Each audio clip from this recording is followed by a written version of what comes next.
While the Super Nintendo was a pretty big hit for the company, the real king of the 90s was the Game Boy. Selling more than 110 million units, an interesting quirk of its early games was that they could fit into two categories: stripped-down versions of full console games and Tetris. There were quite a few games on the little handheld by the mid-90s, but they weren't seen as equals to their home counterparts. Games like Super Mario Land and Metroid 2 were good enough games on their own, but when compared to Super Mario World and Super Metroid, you can tell there are deficiencies.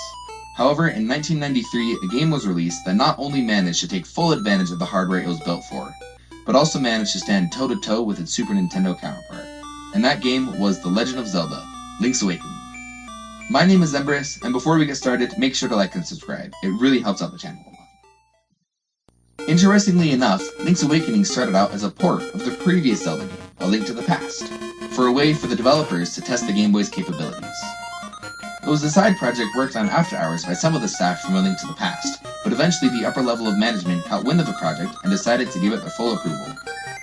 The story of the game was heavily based on Twin Peaks, a popular TV show in the 90s about a dreamlike world with a small cast of unique characters, and so the team decided to incorporate some of these elements into the story. You can see that from the opening moments of the game. Link shipwrecks on a deserted island and is found by a mysterious girl on a beach. The camera pans up, showing a giant egg sitting on top of the mountain. In case you still thought you were in Hyrule, after waking up, you're greeted by the mysterious girl. You ask if she's Zelda, and she introduces herself as Marin, telling you that you are on Koholint Island. After finding your sword on the beach, you're greeted by a mysterious owl. He tells you that the only way off the island is by waking the windfish. The only way to wake the windfish is by collecting the 8 instruments of the siren. And this is how your journey around Koholint Island begins. The island itself isn't very big, one of the limitations of the Game Boy, but it feels absolutely packed with things to find. The screen doesn't scroll until you reach the end of it, so figuring out how to navigate around any given obstacle adds an extra level of challenge to it. Outside of keys to be able to enter dungeons, there are 2 other main collectibles to find. Heart pieces, like have been in every Zelda game, and unique to Link's Awakening are the secret seashells. Scattered around the island, these seashells are one of my favorite collectibles in any Zelda game. Not only because the reward is a more powerful sword, but because of how they're spaced out around the island.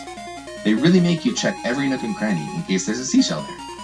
Plus, you only need 20 out of the 26 total seashells to get the sword, meaning that you don't have to comb every corner of the map to find that last dang seashell. It's a brilliant system, and to see it implemented so well on the Game Boy is impressive. There actually is one other set of overworld collectibles you get in Link's Awakening, and that is the trade items. This was the first trading item quest in the Zelda franchise, and this one is particularly memorable.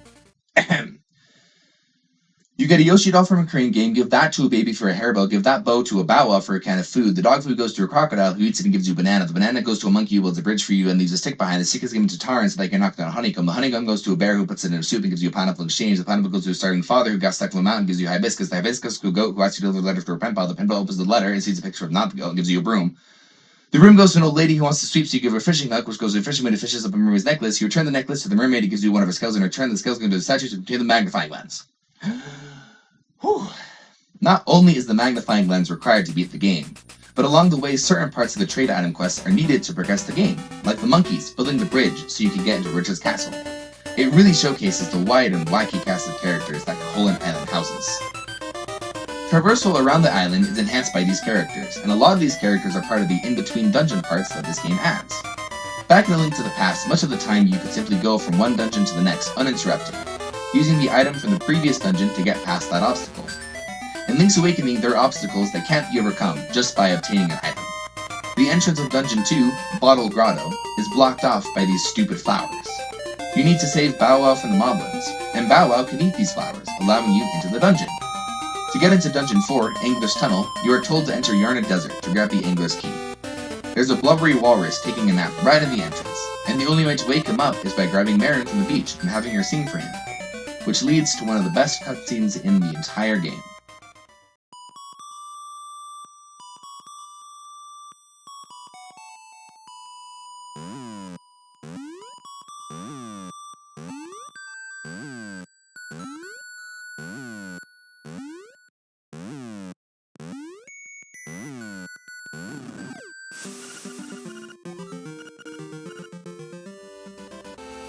This cutscene really shows off why this game is so incredible. This was on the Game Boy. It shows off Marin's character so well, how much she cares for those around her, especially Link, who she just met. But it also details her desire for there to be something beyond the island, despite everyone else telling her there's nothing else beyond the sea. Her sense of determination is admirable, even if this really is all a joke. Throughout the game, you come to realize that the island isn't real at all, and that if you do collect the instruments and wake the windfish, Koholint Island will cease to exist. This is all done through some fairly heavy-handed dialogue from the later game bosses, but hey, it was 1993, localization is hard. And so you march on toward your end goal, eventually playing the Ballad of the Windfish in front of the egg, opening it up.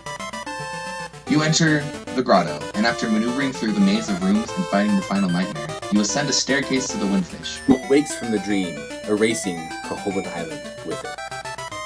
It's a beautiful ending, because you see all the characters you met, all the adventures you had, get whisked away like a bubble meeting you. I still get a little teary-eyed when I see it. This game pulled off its ending so well. Some other things I like about the game are the photographer. There's a little mouse who wants to catalog your journeys around the island, and in several locations he'll pop up and ask to take a picture. Something funny will inevitably happen, and the picture won't quite go as planned, such as Bao Bao chasing you when you get too close to him. It just adds an extra level of charm to your interactions with everyone you meet. The soundtrack is also phenomenal. You've been listening to it the whole video. The 8-bit sounds are just so incredibly well done. The little Mario cameos are also a welcome surprise. You have Goombas, you have Chain Chomps, you have a literal picture of Princess Peach, you have a Yoshi doll, you have a Terran that just straight up looks like Mario, and there's an enemy that looks like Kirby who tries to swallow you. I find these cameos really funny, and they really help add to the dreamlike scenario the creators were going for. I also believe the dungeons to be some of the best in the series. Again, this game released on the Game Boy, but managed to cram 8 dungeons into it. And the dungeon design is absolutely phenomenal. Probably my favorite dungeon is Dungeon 7, Eagle's Tower. You have to navigate around the tower with this ball that you throw at pillars to drop down the top floors of the dungeon to access the boss.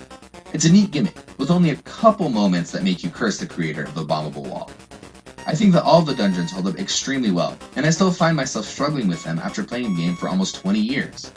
There are also quite a few improvements over the dungeon in A Link to the Past, most notably the compass giving a sound when you enter a room with a key. So let's talk a little bit about what didn't age so well in this game. Item navigation in the menu can be an absolute pain. Since the Game Boy only had 2 buttons on your thumb, they eschewed the one button has the sword and the other button has the item method they used in the first couple Zelda games. While this does lead to being able to do some cool item combinations, such as jumping further with the Rock's Feather and Pegasus Boots, and combining bombs and arrows to get bomb arrows, it can get really annoying when you need to get into the menu, equip gloves to lift a rock, then switch to the Pegasus Boots and Feather to cross a gap, then equip the sword to beat some enemies, then you want to equip the shovel to dig, but oh hey, the ocarina is in the way and you switch songs instead of going over to the shovel. It can get a little annoying, but I understand why they did it this way. This takes me to something that I realized about this game during this last playthrough. The bosses kinda suck. Let me rank the bosses real quick so you can see what I mean. Number 9, we have Anglerfish, dumb fish that literally cannot hurt you. Number 8, Facade, just the avoid the spinning tiles puzzle, but you gotta drop bombs on his face. Also, he is literally just the face from Nickelodeon Jr. Shout out to anyone old enough to remember that. The Hard Hat Beetle in the Color Dungeon. This is literally damage per second base. You need to hit him so fast to beat him. It's really difficult on this young bow. The Genie. Long, it's a weird fight. The gimmick is kind of funny. The end part is a 50-50 where one part of the body is real, one part isn't. I think it's dumb. Slime Eyes. Really easy boss. You run into the wall and then you stab him with your sword. Hothead. You chuck fire, rod magic at him. Yeah, it's fine. The Slime Eel. Again, it's a weird 50-50 where you gotta pull him out of the wall with the hook shot and his body might explode on you or might not. I don't know. Also, the stupid tail in the middle keeps on killing me. 0 out of 10. Moldorm. It is a rehash of A Link to the Past boss, but easier. Evil Eagle is probably the best boss in the game as he flies over you and you gotta stab his beak or shoot it with the bow. But it's not that great. And then you have the Final Nightmare. A boss with 5 forms that are mostly rehashes of past bosses from Zelda game. But the final form, Deathel, requires good use of the bow and feather to avoid his spinning arms. But you see what I mean? None of these bosses are necessarily interesting. Although some of them do use the dungeon item, none of them use it in a particularly interesting way. Also, the mini-bosses in this game respawn, which is a pain, especially in Dungeons 7 and 8, when you have to navigate through the dungeon in multiple different ways, and there are a ton of mini-bosses in these dungeons. Alright, you've heard me ramble on for long enough about this game, but what I haven't told you is that there are 3 versions of the game. I'll go over the differences right now. The original Link's Awakening released in 1993 on the original Game Boy, and it looks like this. It's green. It also includes everything I've talked about in this video.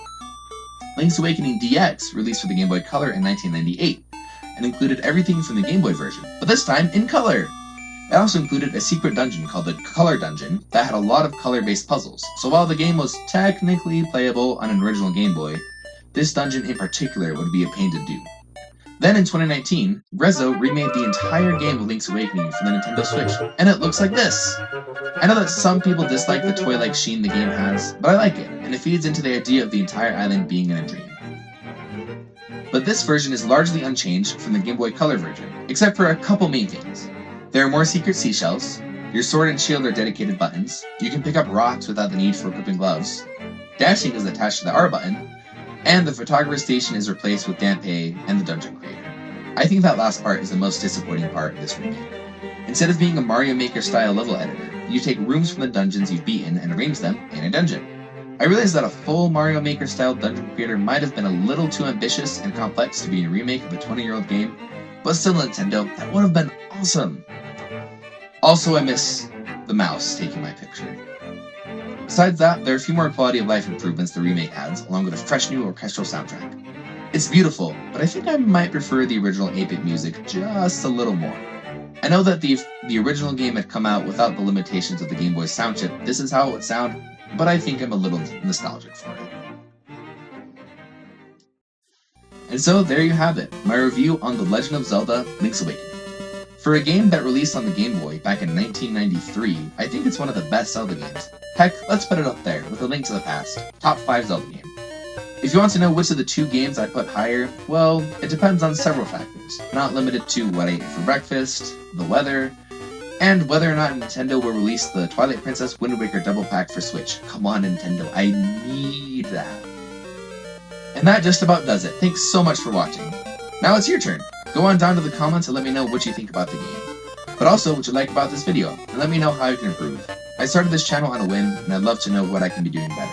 Thanks so much for watching, and remember to be a first-rate you.